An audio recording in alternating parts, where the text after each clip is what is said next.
அடையாளம் மற்றும் தன்மை. விவிலிய பின்னணியில் ஒரு பெயரிடுவது என்பது அந்த பொருளின் உண்மை தன்மையை கண்டறிவதாகும். ஆதாம் ஒரு விலங்கிற்கு பெயரிட்டபோது அதன் குணாதிசயத்தை புரிந்து கொண்டே பெயரிட்டிருப்பார் என்று சொல்லப்படுகிறது. படைப்பாற்றலின் முதல் படி. ஆதாம் செய்த முதல் படைப்புச் செயல் பெயரிடுவதுதான். கடவுள் உலகை படைத்தார், ஆனால் மனிதன் அந்த உலகிற்கு அர்த்தங்களை கொடுத்தான்.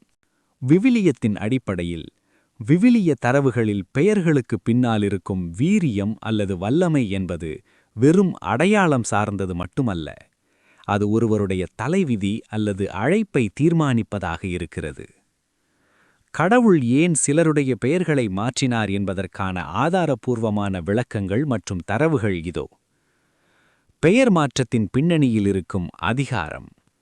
விவிலியத்தில் ஒருவர் பெயரிடுவது என்பது அவர் அந்த நபர் மீது கொண்டுள்ள உரிமையை குறிக்கிறது.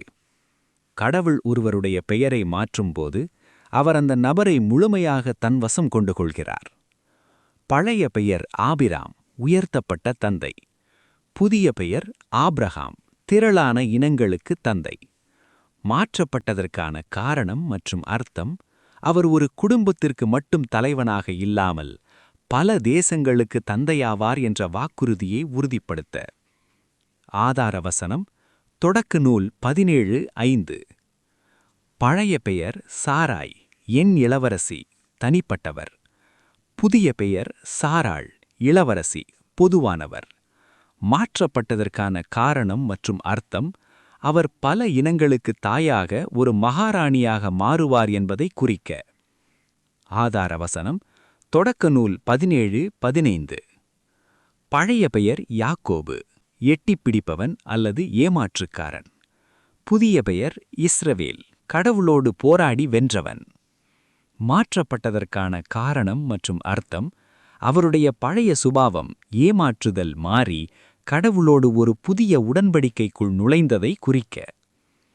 ஆதார வசனம் தொடக்க நூல் 32:28. பழைய பெயர் சீமோன், கேட்பவர். புதிய பெயர் பேதுரு, பாறை.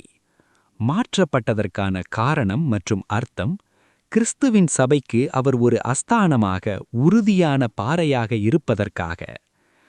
ஆதார வசனம் மத்தேயு 16:18. கடவுள் ஏன் பெயரை மாற்றுகிறார்? புதிய சுபாவம். பழைய பெயர்கள் பெரும்பாலும் அந்த நபரின் பிறப்பு அல்லது பலவீனத்தை குறிக்கும்.